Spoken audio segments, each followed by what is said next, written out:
previously, we picked up our camper in Florida and built the bed frame. All right, so I'm just thinking about the layout. I need to build the cabinet for the galley. Check it out. You can kind of see where the galley is going to be. Little refrigerator here. I have to switch this door so it opens the other way, this way. There's going to be a little sink and some water below. I'm using a couple different grades of plywood here. This is the plywood that I'm using for the subfloor and for the platform bed. And then when I build the galley kitchenette, I'm going to make cabinets out of this plywood, which is a premium grade, and you can see it's kind of pre-finished. So a little bit more expensive, and I'm going to be a little bit extra careful with each of these measurements and cuts.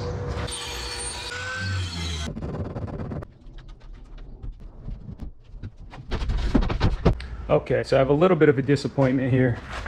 I was intending on putting some D-rings into the subfloor, and that way I could ratchet things down. But when I look at the screws that were provided, they're going to go right through that 1/2 inch plywood. And in fact, it's not going to give much holding strength anyway to really ratchet something down. So I'm afraid I just have to abandon that part of the plan. So I have the subfloor for the trailer. I'm going to go ahead and put down a vinyl flooring. So I'm going to start by putting an adhesive on it and then drop the vinyl down. I bet you there's a tool to roll that out. You want just a rolling pin? Yeah. Let me clean my hands. I put some weight on it overnight, and today we're going to trim back that vinyl, and we'll take a look and see how it turned out.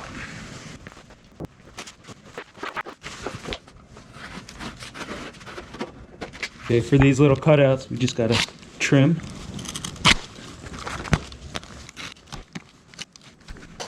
All right, let's turn it over and have a look.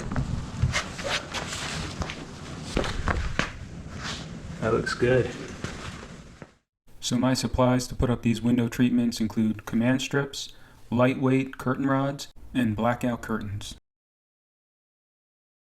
Alright guys, so we talked a little bit about the curtains for the camper when we were putting out the rods outside with the command strips. I got these ones extra long. I'll use the extra material to create curtains for the back window in the camper, and then maybe I'll consider making a small curtain for the frosted window within the door.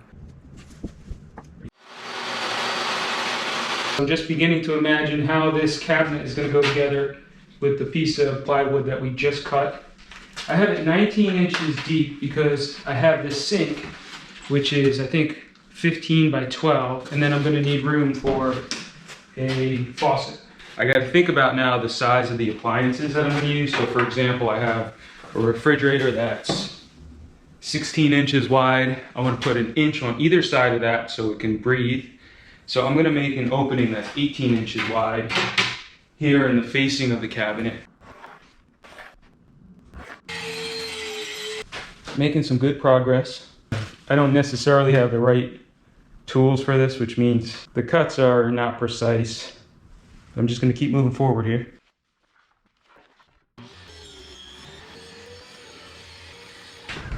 All right, looks pretty good, but I'm going to use the handsaw to finish it.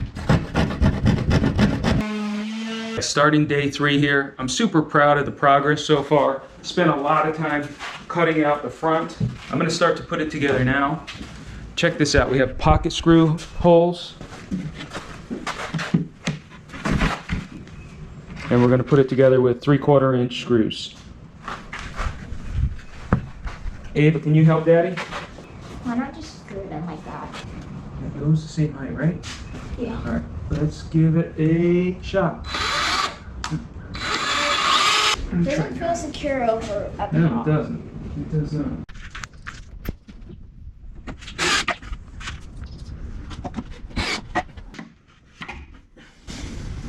Why are you grunting so much? Sorry, I'll have to cut that out.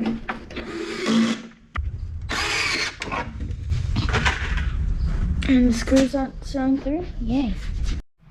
Okay, so the sink came with this template, and I put it here to draw it out, and now I'm going through and cutting it. Again, I'm without the right tools. I don't have a jigsaw, so it's not pretty, but that fits. All right, show me where it is. And the cabinet's right there. Yeah, we'll make some storage cabinets there. And then some food right here. The refrigerator and the food will go over there. Guys, we're making some progress here. Still a lot of work to do, a lot of decisions to make. We gotta sand down this cabinet. We gotta paint it. We've gotta make some doors, some drawers. So right here in the front, we have room for a drawer. It's about 29 inches wide. And I'll put the Coleman 2-burner propane stove in there. And I did buy some slides. These are 18-inch deep slides with a soft close drawer. So let's see how it works. So I've cut these 5 pieces of wood here. You get the idea.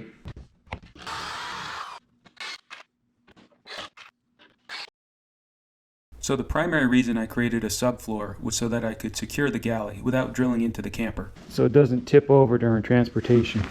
What I think I might do is use a block of wood and then use some bolts to attach the cabinet to the block of wood. The block of wood will be attached to the floor. Inside this water cabinet, it'll look like this. And then anytime I need to, I can just remove these bolts and pull the whole cabinet out.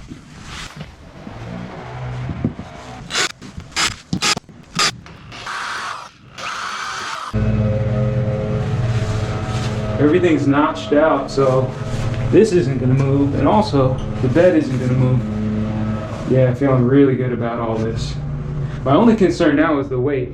I wonder if some of it's been overbuilt, but we're going to tow it and find out. Okay, so the instructions are to put an ample bead of putty around the drain. You know what? I'm going to have to go watch a video on this. Okay, so you actually need to warm this plumber's putty up a little bit. Mine was outside and it's pretty cold today. So I've warmed it up in my hands, and they say put a pretty generous bead around here. And what you'll do is drop it in, and when we tighten it from the other side, I actually pull that nice and secure. Underneath we're going to put this gasket, and then the clamp is going to pull that up tight.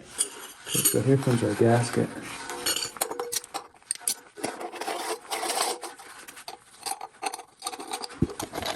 And we'll just take out that extra putty.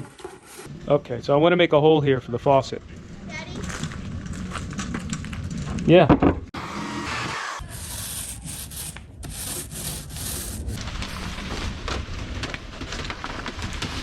All right, so you can see the bench has now been covered. We have the curtains that we worked on yesterday. And on this side, we have the galley that we've been working on. Today, I'm going to bolt the galley in place so I can take it out anytime I want and kind of reclaim this space.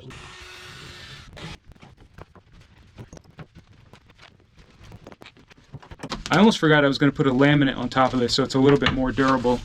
And we bought this online. I'm surprised how thin it is. It almost doesn't seem like it would be that durable at all, but let's try it out. If we don't like it, we'll peel it off and put something different on. I couldn't do this part of the project by myself, so I had to bring in my secret weapon. See how this goes.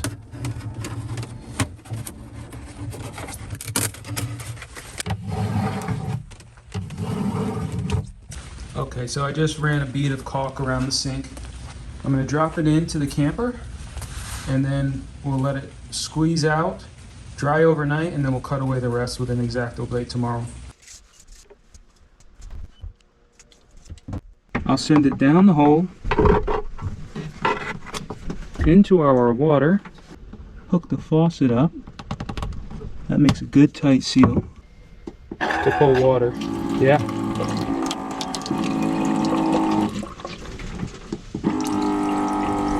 And the water should be coming down, going through here without spilling. Let's see if there are any leaks. We're gonna have to tighten this. So let's try it again.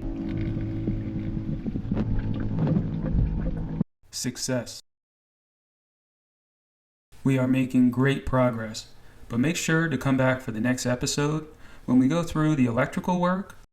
We cut a hole in the roof in order to install the Maxxair Fan and discuss power supply.